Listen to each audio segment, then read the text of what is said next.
What is crack-a-lackin', fellow thermonuclear AFers? I am Dampa Valley coming at you with a reaction podcast, mini pod, whatever. We haven't done one of these in a while. We'll have an interview up later this week, I think Wednesday, and then Grant will be back for a podcast that drops on Friday. So very excited about that. But trying to get you guys a third episode per week when I have the time. Won't guarantee that all during the off season, but let's get to it. You know the drill. If you have not subscribed already, YouTube, hit that subscribe button, like, comment, help the algorithm love us back. Subscribe on Apple and Spotify. Throw us ratings, leave reviews on Apple. 5-star ratings and reviews help us out a ton. Check out our merch. Link to that's in the podcast and YouTube description. Follow us on all the socials. The handles are at HardwoodKnocks on Twitter and TikTok, at Hardwood_Knocks on Instagram, and join our Discord. The link to that is in the podcast and YouTube descriptions. Finally, as always, remember to shout us out, tell people about us, help us continue to grow the community. Going to be reacting to an article I have not seen yet posted on Bleacher Report, so it is not one that Grant nor I have written, although we did a trades one. Maybe I should go through that. However, it is called the weakest link in every NBA team's projected starting five for next season. So I've not seen it yet. We're going to go through it, see what I disagree with, see which teams we need to spend the most time on, just to see how things are shaping up. These could, of course, change, and I'll talk about any disagreements in the lineup projections, let alone the weakest link. So let's go throw this up on the screen here. For anyone watching on YouTube, there's a fancy new thing that I built where it should look like, I hope you can at least read it, but it should look, like a more cooler background instead of the screen taking up so much room on your actual screen. You can see the share a little bit more. I don't really like using OBS. I didn't enjoy my experience there. That's a cleaner look. You can split up the screens with. StreamYard doesn't let you do it as cleanly. Useless information, but you can go check it out on YouTube. So we begin. The weakest link in every NBA team's starting lineup. The Atlanta Hawks projected DeAndre Hunter with projected starters of Trae Young, DeJounte Murray, DeAndre Hunter, Sadiq Bey, Clint Capella. I think I'd probably agree with this starting five. I don't know who Atlanta would start. It'd be the Sadiq Bey spot that's up for debate. Do they go small right away with Bogdanovich? But I think you need his creation off the bench. You're not going to play Okongwu next to Clint Capella. I don't think you give this spot to AJ Griffin. Maybe Jalen Johnson gets in there. Regardless, I think this is the wrong answer. DeAndre Hunter, a weaker shooter than we think, but I just think Sadiq Bey has not shown enough consistency on the defensive end to think that he wouldn't be the weak link here. And you're going to need defense from that spot a great deal. So unless you really just believe in Sadiq Bey's offense, I think he's the weakest link. The Boston Celtics, whoever starts at the 5, that's interesting. Projected starters: Derek White, Jaylen Brown, Jason Tatum, Kristaps Porzingis, and then either Al Horford or Robert Williams III. This is probably right, but you could make a case that there's a weak link in Derek White as the actual starting point guard. He is a good connective passer and a good playmaker overall. Is he someone who can take you and run you through your sets? Do you trust Jason Tatum to do that more? And if you need someone to do that, does Jaylen Brown become a weaker link? And if Porzingis isn't as available, is he a weak link? Does he compromise your defensive versatility at all? There are a ton of answers here. I think whoever plays the 5 is probably the right one, but there might be a case for Derek White, who's a fantastic player. I just don't know, is he going to give them what they need on the offensive end? That's an interesting one. That team is so polarizing. I can't wait to do their look ahead. The Brooklyn Nets, Dorian Finney-Smith, projected starting 5 of Spencer Dinwiddie, Mikal Bridges, Cam Johnson, Dorian Finney-Smith, or Royce O'Neal, and Nick Claxton. I guess this is the right answer. It's not Nick Claxton. He's expanded his offense enough, and there's so much shooting around him, plus his defense. Is it Spencer Dinwiddie? Just because he's not a good enough creator to try and drive the entire offense, he's probably going to be at that point guard spot. You're surrounded by Mikal Bridges. Let's just call him a net even defender. I guess you trust his off the dribble creation more than Dorian Finney-Smith, but what DFS does on defense, why would we make him the weak link? If it's Royce O'Neal and you're bringing DFS off the bench, I think this becomes easier. I'm going to go with Spencer Dinwiddie here just because, again, what the Nets need, advantage creation, is supposed to come from that spot, even though you have Mikal Bridges. And the fact that I guess he provides some, but it's below average relative to the point guard spot, most likely. I guess you could be viewing this as, well, do you need that kind of ball skill from Dorian Finney-Smith on the wings, and that's why he's the weak link? If you're considering him the de facto 4 or 3, I'm going to go with Spencer Dinwiddie here. That's a tough one, though. I could see the case for him or DFS / whoever starts at the 4. The Charlotte Hornets, Brandon Miller in parentheticals for now. Projected starting five of LaMelo, Terry Rozier, Brandon Miller, Miles Bridges, and Mark Williams. Notably, PJ Washington is not signed as we're recording this, or as I'm recording this. This is an interesting pick. I think that has to be the answer, but there is a chance. I'm just going to say, I mean, you could say maybe Mark Williams, but he came a long way by the end of last season. Looking at his defensive reads, blocking jumpers, rim protection got better, tested out his midi on the offensive end. I think he could be super complimentary on that. Let's see him set maybe some more physical screens and be more quick as a decision maker going downhill.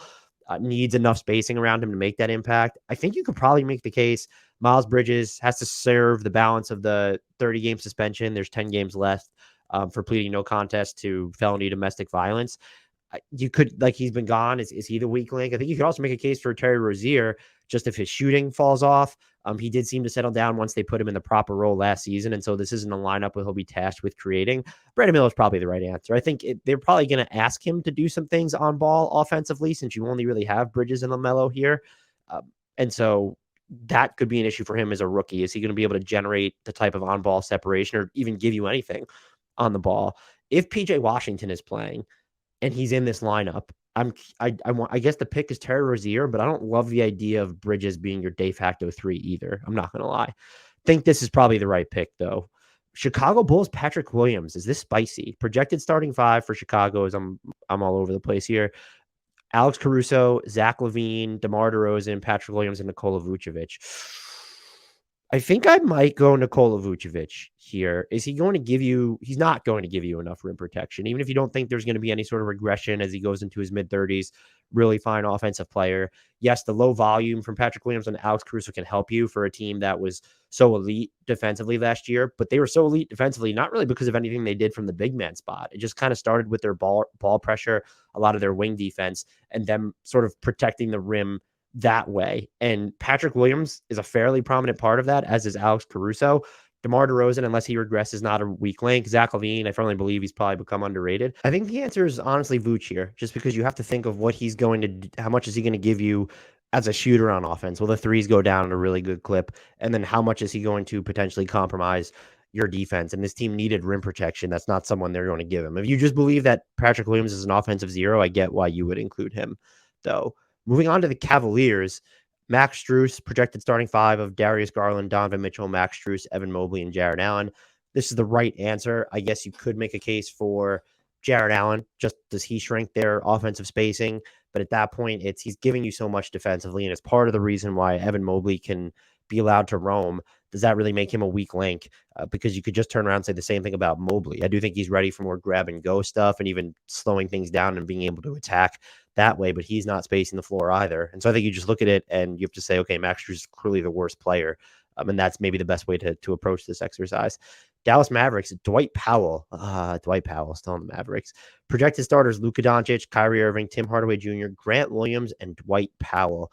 I think I would agree with this starting 5. We've had I haven't quibbled about the starting 5 inclusions much here. I don't think they would start Rashawn Holmes. I don't think you're going to look at starting Maxi Kleba right off the bat. Do you look at, just because you want wing defense, starting a Josh Green? I mean, maybe, but then you're so small at that point. So, and you don't want Grant Williams playing the 5 right off the bat. Maybe he comes off the bench. That's something that you could look at. Or is Tim Hardaway Jr. coming off the bench? And that's when you look at kind of slotting in Josh Green for the wing defense. Regardless, if Dwight Powell's in the starting 5, it's probably him. I guess you could, in theory, make a case for Tim Hardaway Jr., specifically on the defensive end, but he's going to be an important shooter when you're looking at this makeup. The weak link does probably come from the front court. It'll be the 4 or the 5 spot. Dwight Powell, probably the right answer with this starting 5. If you're looking at Josh Green being subbed in for Grant Williams or even Tim Hardaway Jr., I don't think that changes it at all. Moving on to the Denver Nuggets. Kentavious Caldwell-Pope, but really no one. That's high praise. And yeah, that's probably the right answer. I think Jamal Murray, KCP, Michael Porter Jr., Aaron Gordon, Nikola Jokic. It's not going to be Murray or Jokic. I think Aaron Gordon can be sometimes too low volume on the offensive end, but he had some really, really high moments in the playoffs, and he's just so important to what you do defensively. I think you could make a case for Michael Porter Jr. His offense does sort of ebb and flow, but if any of the defensive progression he made in the playoffs, like consistently defending, sort of translates into the regular season. I know he had some rough stints as we got later into the playoffs. That winds up being huge. Again, I think you just default to who's technically the worst player of this group. That's KCP, but this is probably the best starting five in basketball. Maybe Phoenix could come pretty close to it as we get there. Certainly the best starting five we've seen. Detroit Pistons, James Wiseman, excuse me. The projected starters here are Cade Cunningham, Jaden Ivey, Osar Thompson, Bojan Bogdanovic, and James Wiseman.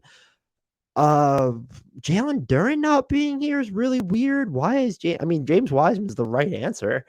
If it's this, why wouldn't it be Jalen Duren? I'm just trying to see if there was none of a reason was really given here. If it's not Jalen Duren, I would love to know what Monty Williams is doing. And I could also see it being a situation where we're looking at not even Bojan Bogdanovic, but is he coming off the bench or is there Asar Thompson coming off the bench so that you can see the dual big setup where it might be, I would imagine Isaiah Stewart with, I would say Jalen Duren. I'd be if it's Wiseman, and if it won't be Wiseman and Duren. So I disagree with this starting five, and I purposely haven't dug into any research on whether teams have come out and said XYZ about it. So maybe this is based off of, but I don't see a link anywhere to something I have not seen just yet.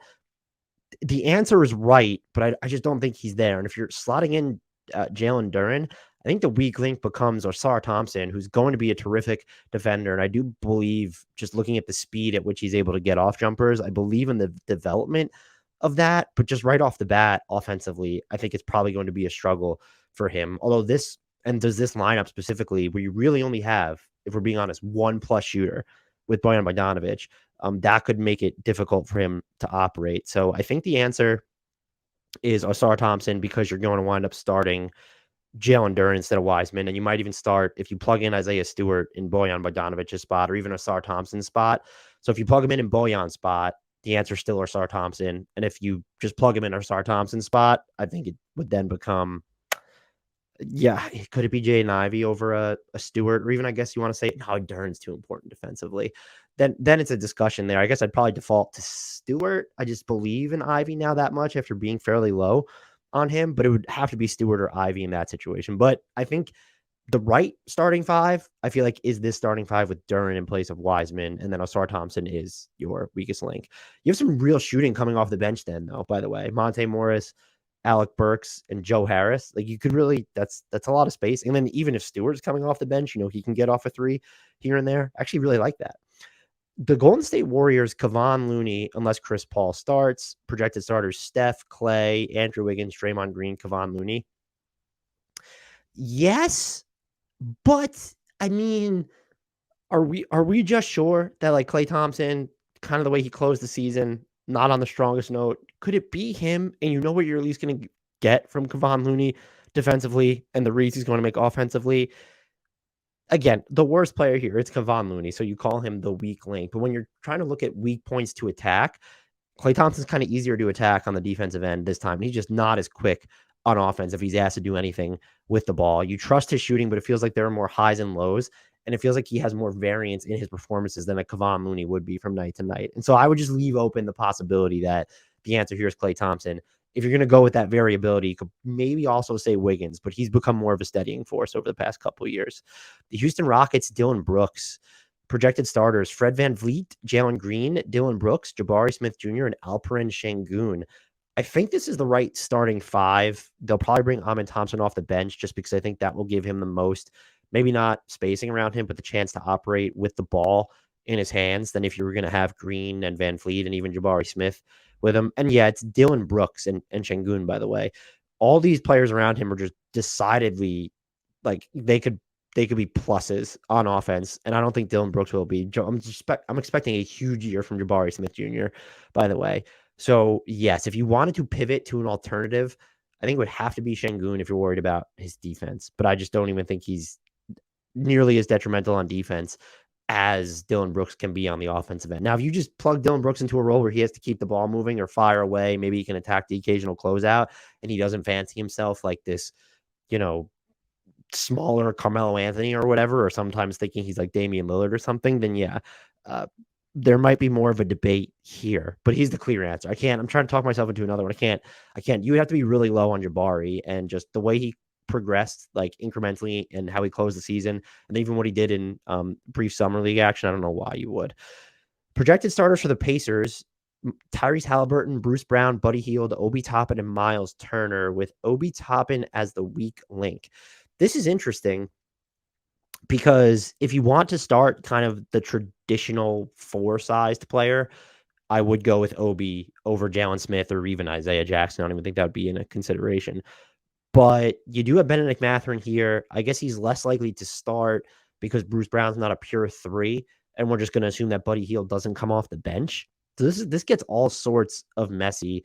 This is the right answer for this starting five without question. I'm just trying to think based off how the Pacers played. Is there a chance that we could see Aaron Nesmith sneak in here instead of Obi? And then would they be willing to start that small for for that for that many games in a season? Like to rely on that as sort of their every night starting five. I honestly don't know, just because the Bruce Brown calculus kind of changes things for me. If it's this starting five, the answer is absolutely Obi Toppin. Otherwise, I think you go with it would probably still be Obi because he would be the four, even if you wanted to start bigger. I guess you could make a case if Nesmith is put in for Buddy Hield. And I don't think they would do it for Bruce Brown, because you bring him off the bench when Nembhard is there, and then if Mathurin, I'm trying to figure out a way. Would it even be, if you want to fit Mathurin into this, you pull Buddy Hield and go that route? The answer is still Obi Toppin. And if you want to start ultra small, you would put Mathurin and Nesmith in, and then go with Brown, those two, Halliburton and Turner. And then I would think Nesmith is the weak link there. The Pacers can do all sorts of things.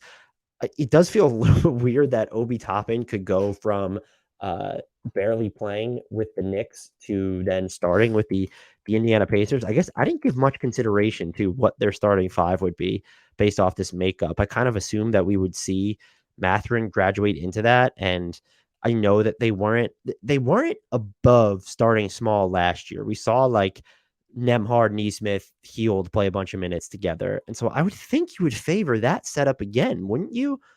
And so at that point, you might as well go with Mathurin instead of Toppin. And then maybe you still, do you bring Buddy Hield off the bench? This is like an impossible one to answer. I'm spending way too much time on the Pacers. I think you rip Obi out and then probably throw I might go with Mathurin and Nesmith and put Buddy Hield and Toppin on the bench here. So I'm like, I might even start Nembhard. I'm kind of looking at this just for defensive reasons too. Would you start him instead of Nesmith and go small that way? I'm going to predict that Aaron Nesmith starts and then is kind of by default the weak link, because there are a lot of questions about him on offense. You're not going to ask him to do anything with the ball, but is he going to continue to give enough shooting kind of as an off-ball accessory? And so, yeah, I don't feel confident, and I just don't. I'll be shocked kind of if Obi starts, unless there's been something out there that says he will. The Los Angeles Clippers: Marcus Morris, Russell Westbrook, Paul George, Kawhi Leonard, Marcus Morris, and Ivica Zubac. Yeah, that's the right answer. Marcus Morris was pretty bad last year if they're sticking with this five. Could you see them start even smaller and throw in Terrence Mann, in which case I think Russell Westbrook becomes the weakest link? So yeah, I think this is the right answer. Not much of an argument. Could James Harden be involved in this? And then who do we choose? We'll cross that bridge when we get to it. The Los Angeles Lakers with Rui Hachimura, projected starting five of D'Angelo Russell, Austin Reeves, LeBron James, Rui Hachimura, and Anthony Davis. I did see a report. It was a notification on my phone. I wasn't reading that Jackson Hayes could start. This just commitment to trying to make it like Anthony Davis isn't a five is honestly hysterical. I don't think Jackson Hayes will start. The answer will be him if he does. If it's Rui or if it's Vanderbilt here, I think they're probably the answers, just because Russell has a lower floor than Vanderbilt for sure. But Vanderbilt can provide you nothing on offense, to the point that he's a detriment. D'Lo can do the same thing on defense, but just as someone who might be able to initiate, and maybe, and not maybe, that Vanderbilt's not going to do that. I think with Rui, though, he would be considered the weakest link until we just know that the offensive performances he had in the playoffs translate to more of a normalcy in the regular season. Could you bring D'Lo off the bench and then start Gabe Vincent? I don't think that changes the answer here. So it would be Rui, but if you want to start Vanderbilt instead, I'm sure some people can make the case for D'Lo. I think it would probably still be Vanderbilt, to be honest with you. Memphis Grizzlies, John Conchar. So we're doing this without John Morant, since he'll be suspended for the first 25 games. Marcus Smart, Desmond Bane, John Conchar, Jaren Jackson Jr., and Steven Adams. Yeah, I mean, that's the answer. And then when this starting five has John Morant, I think Steven Adams is probably the weak link.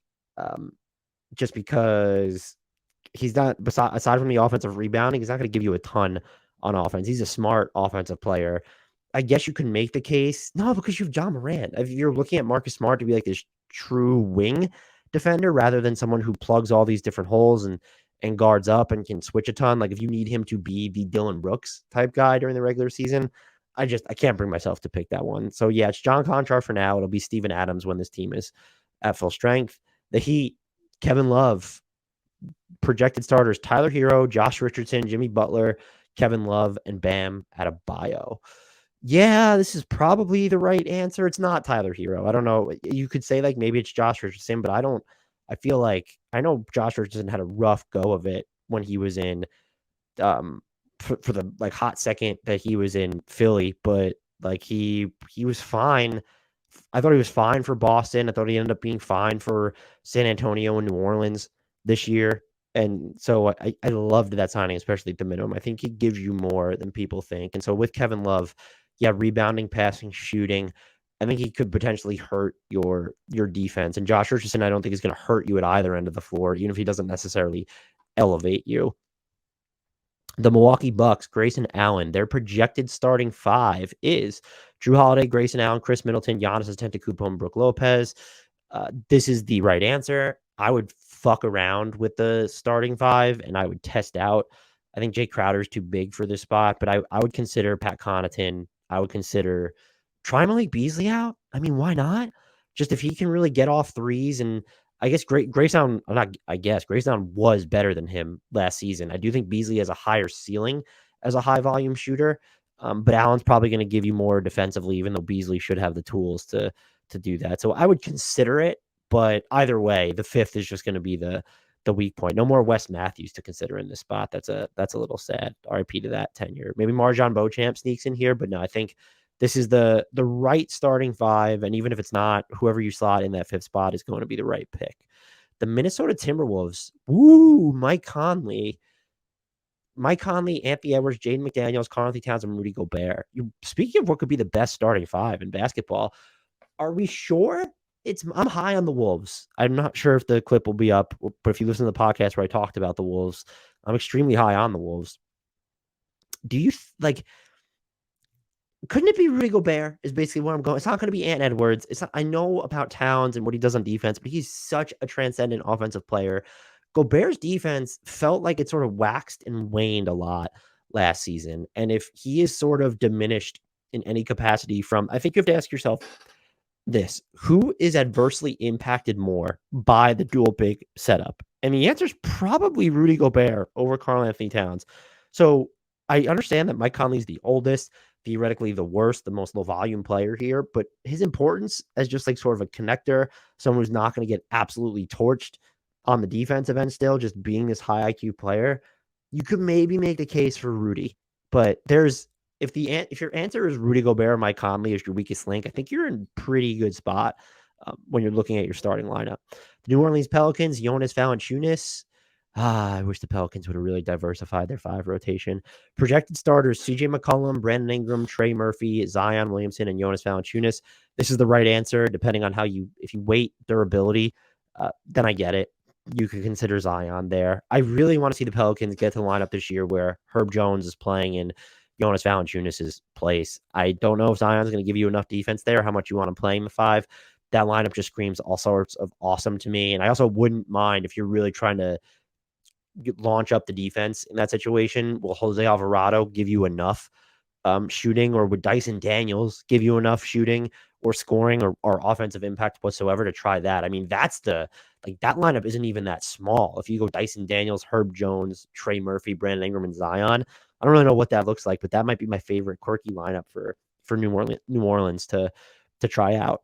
Right answer here, though, for sure. Just Jonas Valanciunas is not going to give you enough on the defensive end. And his peak on offense is just it's like a stretchy-ish five. Like he just doesn't have he has the efficiency, but he doesn't have the volume to necessarily prop it up and get defenses to respect him the way they're going to go after a Miles Turner or even a Brook Lopez. Still a really good player. The Pelicans, full strength, have a really great starting five. The New York Knicks, RJ Barrett. I'm prepared to go to war here. Projected starters: Brunson, Grimes, Barrett, Randall, Mitchell Robinson.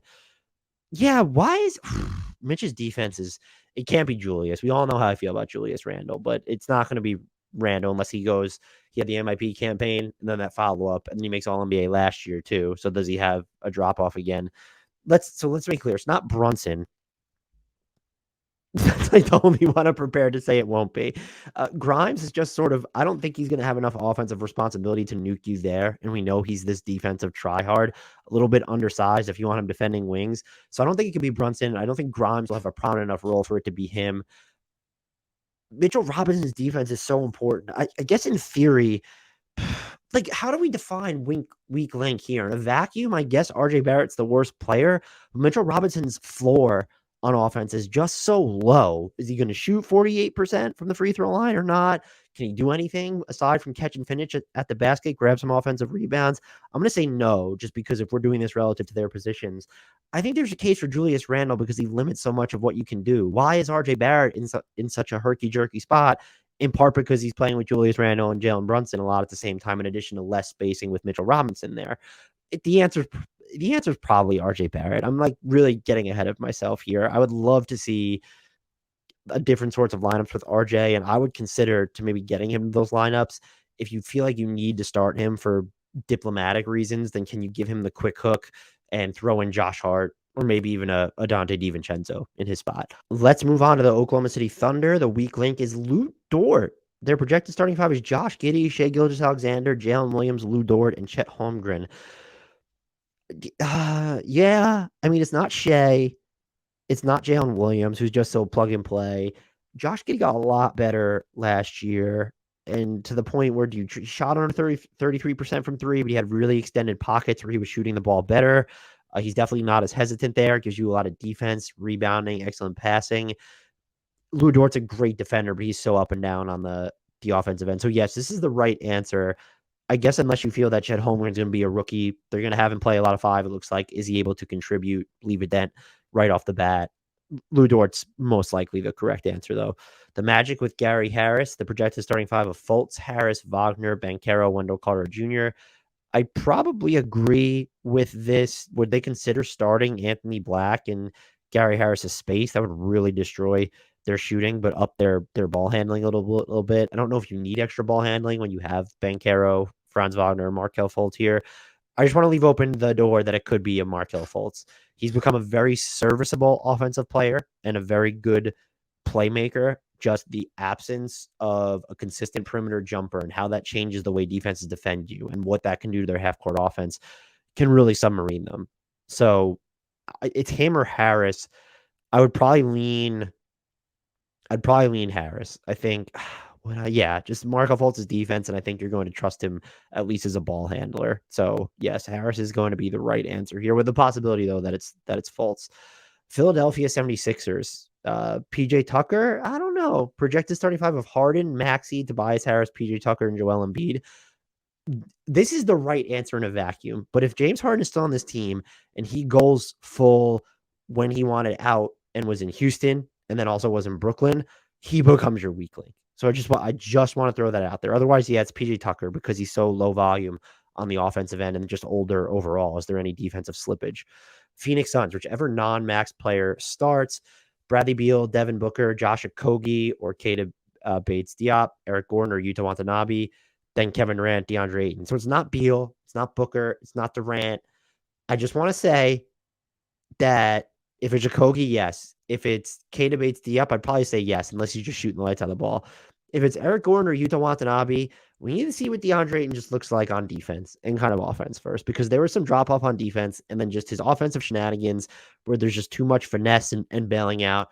It's obvious that it has to be one of the other, like whoever they start in that fifth spot, but the gap of effectiveness, especially if you maybe look at, well, no, some of the catch-alls for DeAndre Ayton might be a little inflated, but if you're just looking at okay, who can you count on from a night-to-night basis, there's a chance that there's less of a variance in the performance of this fifth starter than there is from DeAndre Ayton. That is all I'm saying. Portland Trailblazers, Shaedon Sharpe, projected starting five: Damian Lillard, Anthony Simons, Shaedon Sharpe, Jeremy Grant, Yusuf Nurkic. No, I'm ready to go full Yusuf Nurkic here. Just, I don't care. I mean, we know Dame, if he's still there, he will play. I know Shaedon Sharpe is young, but he can hit some really tough shots when he gets going downhill. I think he's going to be an impactful defender. It's Yusuf Nurkic for me. This is not the center that's going to be able to anchor even close to a league average defense for them. And I do think his offense becomes, the redundant's not the word, but just not as useful when you have Lillard and Simons and Sharpe and even Grant on the floor here. This is not a unit that you want to run stuff through for him. And I don't trust him enough as a screener to say if you want to use him to create separation for everybody else.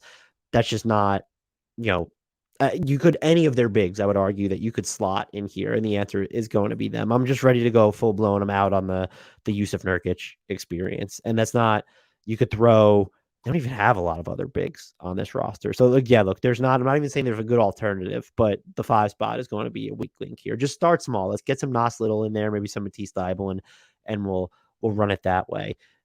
It's Nurkic for me. It could be Sharpe. I get it. I'm just going Nurkic. I need to lean into it. It's the belief. The Sacramento Kings and Harrison Barnes, projected starting five of Fox, Herter, Barnes, Keegan Murray, and Sabonis. This is really a hat tip to Keegan Murray.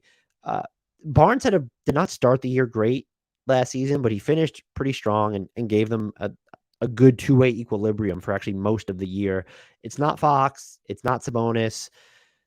It's probably not Herter. There can be some variance in his shooting, but what you're getting from him. I guess Barnes just being older, and if Keegan Murray kind of just has that floor game in addition that we've seen during his, I think it was 2 summer league appearances this year, in addition to what we know of him as a shooter, can he hold up a little bit more defensively this year?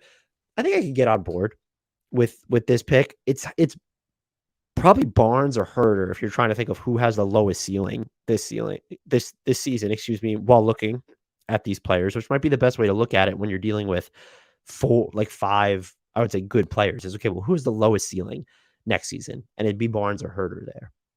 The Spurs, Jeremy Sohan. Oh, this hurts my soul.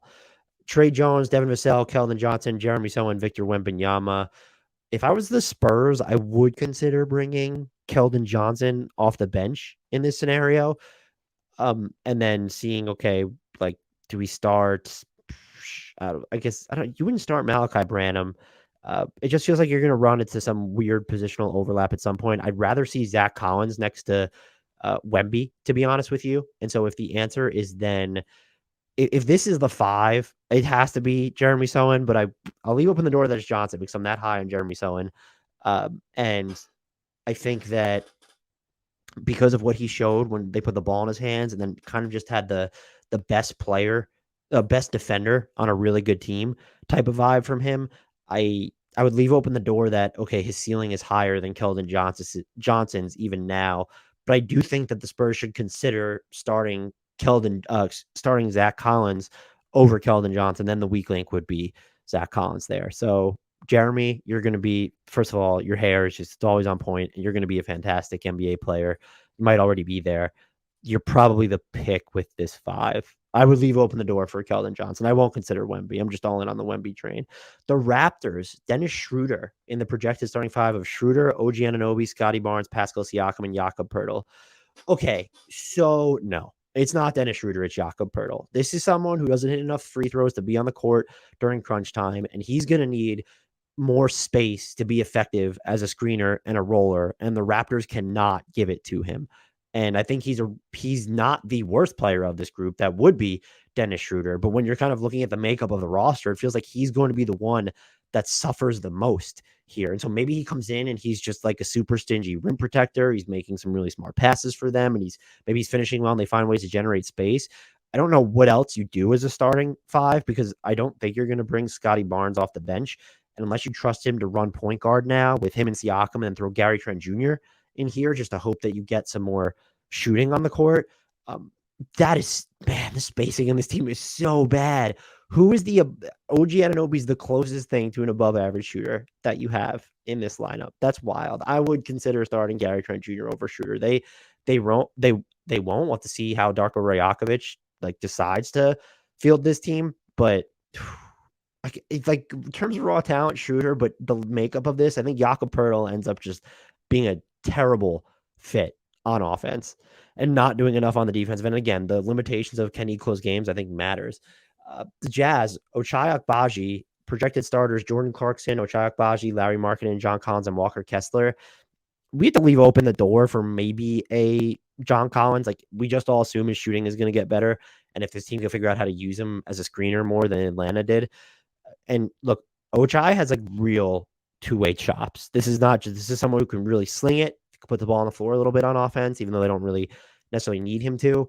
I do think you can also say that Jordan Clarkson might be the answer because you're tasking him with being sort of your de facto point guard, and you don't get enough playmaking out of any of these spots right now. I don't know if that makes him the weak link just because he is playing the one, and so is it his responsibility to provide that, or is it sort of a collective deficit and we don't penalize him for it himself? So there's a lot. I think there's three potential answers here: Clarkson, Agbaji, or Collins. I think I'm just going to go with Clarkson because I don't know if you need what he brings as much in this lineup and what you're going to start him as. I guess he improved as a passer last year, so I understand it. We probably need to default to John Collins until he proves more of what he can do. I think Agbaji, just when they started playing him, he looked like a real NBA player. And this is someone who I don't really know who to compare him to, but it feels like he's going to be the member of a starting five. That's a really good team, like a contender, where it's 3-and-D plus more type of contributor. And so everyone wants those 3-and-D wings, but he's the 3-and-D plus a little bit more, maybe even a lot of bit more. But I understand why you would gravitate towards him. The Washington Wizards, Corey Kispert, projected starting five of Tyus Jones, Jordan Poole, Corey Kispert, Kyle Kuzma, and Daniel Gafford. I don't know. You're not going to start Gallo or Shamet or DeLon Wright. Denny Avdia not being in here is weird. I know that he can stand to get more touches if he is leading the bench, but I just kind of wonder, you have so much offense with Kuzma and Poole. I know you probably want shooting, and Kispert's been a little bit better defensively than his reputation coming in the league 2 years ago. And you want to have Denny Avdia with the ball in his hands more. So it probably makes sense to not start him. Jordan Poole is the answer for me right now, though, when looking, just because you don't know what you're going to get from him tonight. And is he going to play within himself, within his role, or when he's freelancing, is this just going to be an absolute tank job? So Corey Kispert, of these five, I guess Gafford technically might have the lowest ceiling, but I think I'm going to go with Jordan Poole. He was so bad last year. I know he averaged 20 points per game. That's what everyone likes to look at, but he's the weak link for Washington for now. He is so bad defensively, and you're not getting a ton of defense out of this lineup, which is why I might also argue maybe you do start Denny Avdia and just kind of deal with it, and you can stagger his minutes just to get that extra defense in there. That does it here. Until next time. And as always, remember to subscribe, and shout out to the one, the only, the indelible, the legendary, the never a weak link, and someone sign him already, damn it, Frank Ntilikina.